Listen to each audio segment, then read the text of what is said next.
Bienvenidos a esta sucesión de 3 vídeos en los que vamos a estudiar la Guerra Fría. Cada uno de los vídeos va a estar repartido en función de un orden cronológico y en este caso, en el primero, en el que vamos a ver ahora mismo, lo que vamos a tratar es tanto la definición propia de Guerra Fría como los primeros años. ¿Qué ocurrió territorialmente, internacionalmente y por qué podemos decir que es una Guerra Fría? Para ello, lo primero en lo que nos vamos a referir es al término. ¿Qué es la Guerra Fría? Cuando hablamos de Guerra Fría, cuando alguien nos lo dice, ¿qué se está refiriendo realmente? Pues bien, la Guerra Fría, como su propio nombre indica, es un conflicto, una guerra entre dos bloques. El bloque socialista, comunista, que va a ser la URSS, y el bloque capitalista, que va a ser Estados Unidos. ¿Pero por qué decimos que es Guerra Fría y no guerra en caliente? El hecho de que sea una Guerra Fría es porque se van a enfrentar, pero de forma indirecta, ambos bloques. La URSS y Estados Unidos nunca se enfrentarán directamente. Sus ejércitos nunca lucharán cara a cara, sino que lo harán a partir de estados satélites, a partir de aliados, en los cuales Estados Unidos apoyará a un bando y la URSS apoyará a otro, como por ejemplo sucederá en la Guerra de Corea. Sabiendo ya eso, pues ya nos tenemos un poco una idea de cómo puede desarrollarse a lo mejor la Guerra Fría. No se van a enfrentar directamente, pero sí lo van a hacer de forma indirectamente y eso va a provocar mucha tensión en Europa y en todo el mundo, porque se creía y se sabía que si ambos bloques, si ambos países se enfrentaban directamente con todo el armamento nuclear que poseían, podría ser el fin de la humanidad. Comenzando ya con esta introducción, pues lo que vamos a tratar es, lo primero es cuándo comienza realmente y cuándo acaba, cuáles son sus años de comienzo y los que finaliza. Y para ello, lo primero que tenemos que saber es que hay 2 años señeros que se suelen decir como el comienzo de la Guerra Fría. Varía un poco en función del autor. El primero de ellos es en 1946. En este año, el primer ministro británico Winston Churchill utilizó o empleó la expresión en uno de sus discursos de el telón de acero, con el cual se refería a la frontera física e ideológica en la que había quedado Europa tras la Segunda Guerra Mundial. Europa, como veremos después en el siguiente mapa, había quedado dividida en dos casi. Entonces, a eso se referirá Winston Churchill a la hora de hablar del telón de acero, que aunque será un elemento ahora mismo, podríamos decir, imaginario y simbólico, ideológico, posteriormente será realidad con el muro de Berlín. En 1947, un año después, el presidente americano, en su comparecencia ante el Congreso de los Estados Unidos, el 12 de marzo, impondrá la doctrina Truman. ¿Qué significa eso? Será la contención del comunismo en el mundo. Tenía como objetivo el parar a un comunismo que se había hecho fuerte tras la Segunda Guerra Mundial, que se había conseguido expandir sobre todo a los países del este y que se seguía expandiendo militarmente a otros territorios. ¿Cómo va a afectar la doctrina Truman? Pues bien, durante estos años, del 46 al 49, lo que se va a producir es la Guerra Civil Griega, que si vemos en el mapa, vemos que Grecia está en el lado de los países del este, donde está el comunismo. Pues bien, durante estos años lo que va a producirse es una lucha en el poder, lucha entre los comunistas y para hacerse con el poder de Grecia. Es aquí donde Truman intervendrá militarmente, apoyando a los griegos y se saldará pues con que los comunistas no consigan el poder y por lo tanto Grecia pase a formar parte del bando capitalista. Además es importante tener en cuenta que Truman tenía como objetivo defender tanto Grecia como Turquía y además instaló una serie de bases militares en esos territorios que no le gustará nada a la URSS, le mosqueará bastante, por el hecho de que esas bases militares contendrán misiles balísticos que estaban muy cerca de la URSS y que ante cualquier ataque pues podrían haberse lanzado. Y entonces, ante esta situación, pues la URSS, un tanto mosqueada, intentará vengarse posteriormente con lo que será la crisis de los misiles de Cuba. Pero bueno, de eso ya lo trataremos posteriormente. ¿Y cuándo acaba realmente la Guerra Fría? Hay dos elementos simbólicos que se suele decir para expresar el final de este periodo, de este acontecimiento. 1989, que cae el muro de Berlín, un elemento simbólico, la capital de Alemania, que había quedado dividida en dos partes, pues con la caída del muro de Berlín empieza a romperse esa hegemonía comunista. En 1991, sin embargo, ya se va a producir la disolución de la URSS. Entonces, si se están enfrentando dos bloques en la Guerra Fría y cae uno de ellos, como va a ser la disolución de la URSS, pues evidentemente se pondrá fin a este periodo porque ya solo habrá un bloque, el bloque ganador, que en este caso fue el bloque capitalista. Pero bien, ¿cómo hemos llegado a esta situación? La forma más fácil de expresarlo y de verlo es a través del mapa que tenéis en el vídeo que estamos viendo ahora mismo. Tras la Segunda Guerra Mundial, en el que el nazismo acabó derrotado, pues se celebraron una serie de conferencias con el objetivo de ver qué se hacía territorialmente y políticamente pues, con los estados que se habían visto afectados. Sin embargo, estas conferencias, además de intentar solucionar eso, lo que van a generar es un cierto halo de desconfianza entre las potencias vencedoras. Por ejemplo, en la conferencia de Yalta van a reunirse principalmente Stalin como representante de la URSS, Churchill como representante de Inglaterra y Roosevelt, el presidente americano. Esta conferencia, celebrada en febrero de 1945, pues conseguirá que se firme la Declaración de la Europa Liberada por parte de todos los países aliados. ¿Cuál es el objetivo de esta declaración? Pues el fomentar unas condiciones que permitiesen a todos aquellos pueblos que habían sido liberados, a todos los territorios, pues el tener el poder crear gobiernos de forma democrática, el tener sus derechos y por lo tanto la persona que subiese al poder lo hiciese de forma democrática, votada por el pueblo. Esto no lo va a aceptar de buen modo Stalin, que aunque va a decir aquí sí, sí, sí, sí, luego hará otra cosa y sí añadirá o meterá influencia comunista que al final acabará haciéndose con la subida al poder en los países del este de gobiernos comunistas. Pero ¿qué pasará después? Unos meses después de la conferencia de Yalta se va a celebrar la conferencia de Potsdam, en la cual va a haber un cambio con respecto a la anterior.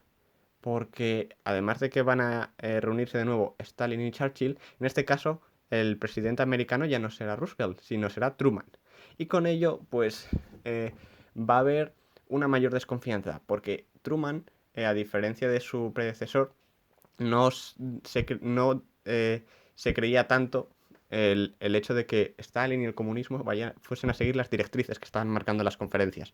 Y ya ellos estaban viendo cómo Stalin estaba en Europa del Este lanzando un expansionismo agresivo, por el cual los gobiernos iban cambiando de color hacia un tono más comunista.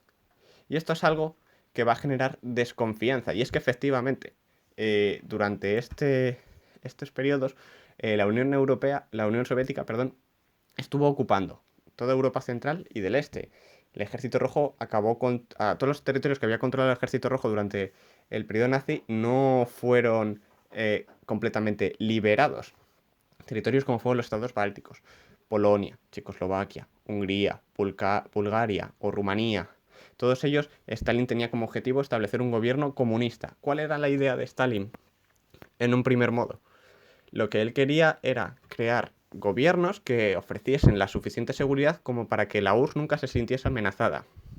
Es decir, que esos territorios no tuviesen la certeza de que iban a atacar a la URSS en cualquier momento.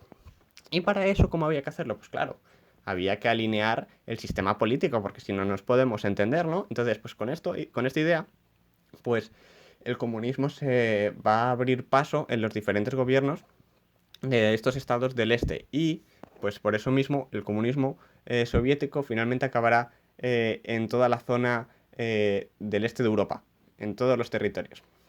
Pero esto, como no, pues no va a gustar a las potencias aliadas, Estados Unidos, a Gran Bretaña, que ya veían, que ya si de por sí desconfiaban, con Truman esta desconfianza se rompió completamente. Ambos bandos acusaban de que estaban o empleando o utilizando las conferencias para hacerse más fuertes, estaban aprovechando. Estados Unidos decía que estaba aprovechando de las debilidades de los países del este. La URSS decía a Estados Unidos que lo que él quería era mantener su papel hegemónico en Europa y por lo tanto no quería que se expandiese el comunismo. Bueno, al final aquí cada uno se acaban echando las pullitas que pueden. Pero pues ya con Truman, ¿qué pasa? La doctrina Truman y se rompe definitivamente toda esa confianza que podía haber quedado o todo toda esa unión que había entre los países aliados. Y es a partir de aquí cuando van a empezar a surgir como una doble política, que es lo que va a formar los bloques, el capitalista y el bloque comunista. En 1947 en Estados Unidos, además de la doctrina Truman, lo que se va a crear es el Plan Marshall. Tiene su nombre debido al secretario de Estado George Marshall, el secretario de Estado de Estados Unidos, el cual creó una ayuda económica que permitiese la reconstrucción posbélica, tras la Segunda Guerra Mundial, de todos aquellos territorios que habían quedado afectados, muchos de ellos devastados debido a los intensos bombardeos y combates que se habían librado en toda Europa.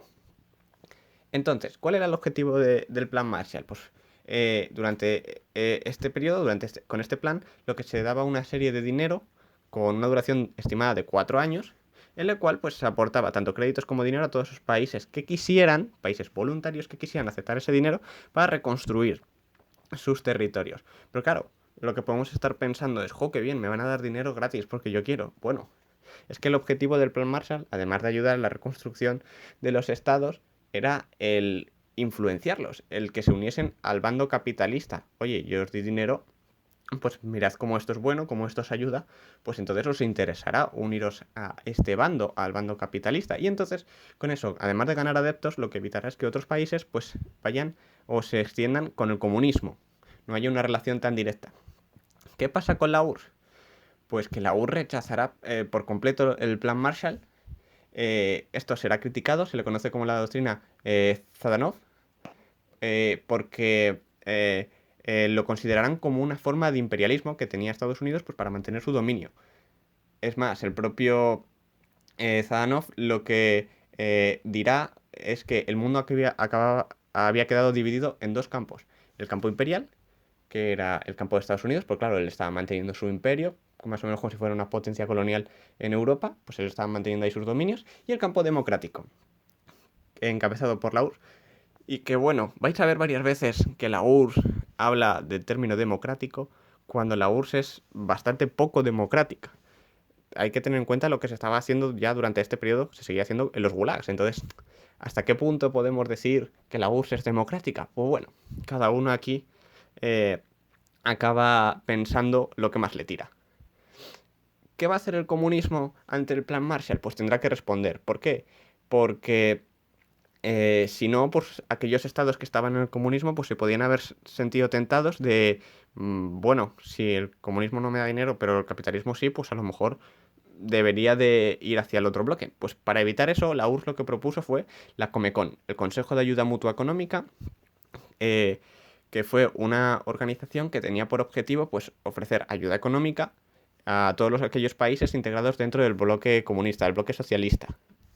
Además de, pues, de esa competencia económica de que ya la URSS tenía lo mismo que Estados Unidos, pues lo que evitará es que esos países que ya estaban aliados con el comunismo, que ya tenían esa doctrina política, pues no se vayan al bloque capitalista.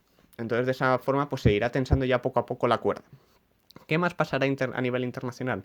El pacto de la OTAN. En 1949 se firmará el Tratado del Atlántico Norte, en el cual va a integrar pues, Estados Unidos, a Canadá y a varios países de Europa Occidental, como Bélgica, Dinamarca, Francia, Italia, Islandia, etcétera, etcétera. ¿Esto qué es? El origen de la OTAN, un organismo de cooperación militar que tiene como objetivo defenderse de cualquier agresión extranjera. Pero eso sí, va a estar bajo la dirección, bajo el control de Washington. Entonces, Estados Unidos liderará este organismo. ¿Qué hará el comunismo en respuesta a la OTAN? Pese a que va a ser un poco más tardía, porque no lo hará hasta 6 años después, el comunismo lo que va a crear es el Pacto de Varsovia, también conocido como Tratado de Amistad, Colaboración y Asistencia Mutua, que así suena más bonito. Y es un poco parecido a la OTAN. El Pacto de Varsovia lo que hizo fue unir a todos aquellos países de la URSS, a todos aquellos países del este, perdón, y a la URSS, con el objetivo de garantizar militarmente pues, la seguridad de sus territorios, además de su integridad. De esa forma, pues, lo mismo que nos pasaba a nivel económico, nos pasa ya a nivel de seguridad, a nivel defensivo. El bloque capitalista tiene la OTAN y el bloque comunista tendrá el Pacto de Varsovia. Pero además, podemos referirnos también a otro elemento como va a ser acerca de cómo van a evitar o cómo van a acabar con aquellas personas que ya en el bloque capitalista o ya en el bloque comunista tengan tendencias diferentes. Es decir, un comunista en Estados Unidos, por ejemplo, y un capitalista en la URSS. Pues bien, incluso en esto habrá competencia. En Estados Unidos se va a desarrollar lo que se conoce como el marcatismo. Fue una política bastante polémica en la cual se detendrá a mucha gente sospechosa de comunismo. Esto se desarrolló entre 1950 y 1956. ¿Y por qué fue polémica? Pues bien, fue polémica por el hecho de que va a ser un proceso muy irregular, muy extraño. Van a haber muchas acusaciones infundadas, van a ser denuncias, procesos, pues eso, irregulares. Por esto mismo se le va a conocer como caza de brujas. Es más parecido pues como la Inquisición, que proponía que si tú veías a tu vecino que hacía, que rezaba a otro dios, que no seguía las pautas cristianas, pues le podías denunciar. Entonces, si te caía mal tu vecino, pero tú no veías eso, decías, le denuncio. Y ya está, y que la presen. Pues un poco más o menos lo mismo pasa con el marcatismo. Va a ser un proceso bastante extraño que al final se le acabará conociendo como la caza de brujas. ¿Y en la URSS? Pues bueno, en la URSS sí que es verdad que se va a ser un poco más drástico. La URSS democrática que ya decía Zadanov, pues no era tan democrática porque todas aquellas personas que se las acusaban de traición se las purgaba, se acababa con ellas, bueno, bien se las mataba o les llevaban a los gulags, que al final iba a acabar siendo lo mismo. Pero bien, ahora cuando hablamos de la Guerra Fría, lo hemos dicho antes, lo que se va a producir es un enfrentamiento constante pero indirecto entre ambas potencias, entre la URSS y entre Estados Unidos. Ese enfrentamiento indirecto se producirá de diferentes formas. Las más visibles, pues conflictos militares, como será el caso de Corea, como será el caso de Vietnam, en el cual, por ejemplo, Estados Unidos apoyará a Vietnam del Sur, la URSS apoyará a Vietnam del Norte, y entonces el país, el territorio que ganase, pues finalmente adoptará o el capitalismo o el comunismo. Pero no solo esta va a ser la única forma de conflicto o de disputa indirecta. Van a haber otras. El espionaje, por ejemplo. Durante la Guerra Fría se va a producir la denominada Edad de Oro del espía, del espionaje. ¿Por qué? Porque se van a enfrentar dos megaempresas. La CIA por un lado, perdón, y el KGB por el otro. KGB propio de la Unión Soviética y la CIA pues de Estados Unidos. Y es en este mismo momento pues eso, el desarrollo propio del espionaje. Tendrá por objetivo pues el obtener información secreta sobre los otros territorios, sobre los otros países que pueda ser utilizada a su favor. Además, este espionaje es curioso porque se ha llevado al cine, lo cual afectará también a la propaganda política. Hay diferente propaganda política que va a apoyar cada uno de los bloques, pues los carteles propagandísticos que podías hacer diciendo mira el bloque comunista, mira el bloque capitalista qué bueno es, el otro qué malo es. Caricaturas, van a haber un montón de caricaturas de la Guerra Fría. El deporte, del que hablaremos ahora, y el cine. ¿Qué pasa en el cine? Un ejemplo muy claro de propaganda política del cine son las películas que se van a hacer sobre James Bond. ¿Quién fue James Bond? Pues es un agente que pertenece al servicio secreto de inteligencia británico, es decir, un espía, en el cual en todas sus películas lo que va a hacer es enfrentarse a un enemigo. Pero claro, el enemigo tiene un denominador común y es que es ruso. Tenéis que tener en cuenta que estas películas, aunque van a ser escritas por un británico, sean adaptadas al cine por americanos y entonces, como consecuencia, pues se querrá transmitir un mensaje. Estamos en plena Guerra Fría, pues bueno, el bueno es James Bond, que va a pertenecer al bloque capitalista, y entonces, pues lógicamente se tendrá que enfrentar al bloque comunista, que serán los malos. Así que es una forma bastante sencilla de que reconozcáis pues cómo el cine puede ser empleado como propaganda política. También el deporte. En este caso quiero que os fijéis o que recordéis las Olimpiadas. Eh, durante 1952, si no me equivoco, va a haber un conflicto directo en las Olimpiadas entre los deportistas de la Unión Soviética y de Estados Unidos por ver quién gana en el medallero olímpico. Si veis el medallero, podéis estar observando cómo cada 4 años, cada vez que se celebran las Olimpiadas, o el primero o el segundo es la Unión Soviética o Estados Unidos, y se van a ir intercalando. Va a haber una igualdad máxima. ¿Por qué? Porque eso trae prestigio. Esto es como ahora con el fútbol. Nos sentimos orgullosos de que la selección española, por ejemplo, haya ganado la Eurocopa, haya ganado el Mundial. Nos da prestigio, hemos ganado a otros países sin tener que matarlos, sin tener que matar a la gente, sino que les hemos ganado en el fútbol y nos da prestigio. Pues eso mismo pasará con las Olimpiadas. Además, van a haber dos casos muy curiosos. En 1980 las Olimpiadas se van a celebrar en Moscú. Y entonces, ¿qué creéis que va a hacer el bando capitalista? El bloque capitalista, pues bien, Estados Unidos intentará boicotear esas Olimpiadas y dirá, pues yo no voy. Y entonces, pues algunos seguidores de Estados Unidos, algunos aliados como sea Argentina, Japón, Turquía, Canadá, pues van a rechazar también. En total se van a tener unos 65 estados, de los cuales se estiman que 40 de ellos no irán por iniciativa de Estados Unidos, porque si Estados Unidos no va, yo tampoco voy. Pero en 1984 la URSS se la va a devolver a Estados Unidos. ¿Por qué? Porque en 1984 se van a celebrar las Olimpiadas de Los Ángeles. Y en esas Olimpiadas la URSS dirá, pues ala, yo no voy a ir a territorio americano, así que voy a boicotear también estos Juegos Olímpicos. Y entonces, pues la URSS y así como todos los países del este, a excepción de Rumanía, no acudirán a estas Olimpiadas. Entonces, con esto, pues que tengáis un poco en cuenta cómo el deporte puede ser empleado de forma política y puede servir como elemento de prestigio. Puede dar muchas alegrías a un país, ya lo hemos visto en el fútbol, cuántas alegrías nos da, pero también en otros deportes. Entonces, las Olimpiadas son un verdadero enfrentamiento indirecto a nivel deportístico. Y por último, ¿cuál es el último elemento que va a ser el más importante dentro de la Guerra Fría? La carrera armamentística. Ambas potencias lo que van a desarrollarse, lo que van a preocuparse es por desarrollar una industria militar. Van a intentar acrecentar sus arsenales bélicos, especialmente los nucleares. ¿Por qué? Porque se querían preparar en el caso de que estallase una tercera guerra mundial. Si yo estoy muy preparado y estalla una tercera guerra mundial, las posibilidades de que yo gane serán muy altas.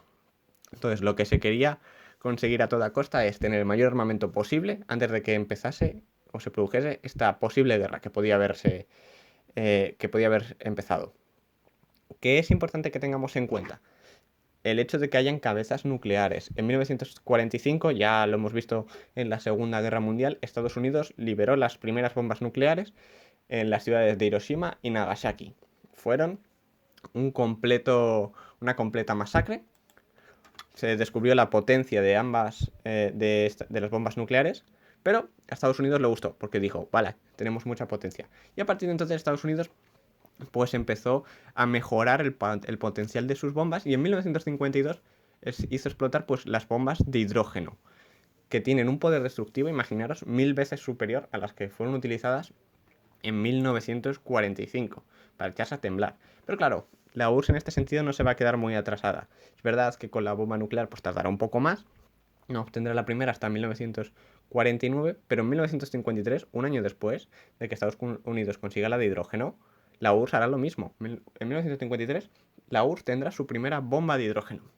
Entonces, ahí veis la caricatura que os he puesto en el vídeo, en la cual pues simboliza el delicado equilibrio que había para evitar una guerra nuclear y sobre todo, ¿qué es lo que hubiera pasado si ambas potencias, ambos países se hubieran enfrentado? Pues que hubiera sido el fin de la humanidad. Si el mundo está dividido en bloques, si un país ataca al otro con una respuesta nuclear, el otro responde otra vez con más bombas nucleares, finalmente, por mucho que tu país no hubiera intervenido en la guerra, hubiera acabado siendo destruido, hubiera sido el fin de la humanidad, y es eso mismo lo que podemos ver en la caricatura, como un ligero movimiento podría hacer caer las bombas y podría haber acabado con la humanidad. Pues bien, chicos, con esto, con esta reflexión que deberíais a lo mejor intentar hacer de hasta qué punto pudo haberse producido una tercera guerra mundial que hubiera acabado con todo lo que conocemos en la actualidad, porque no hubieran habido más guerras, no estaríamos nosotros. Con esta reflexión, pues acabamos ya este vídeo.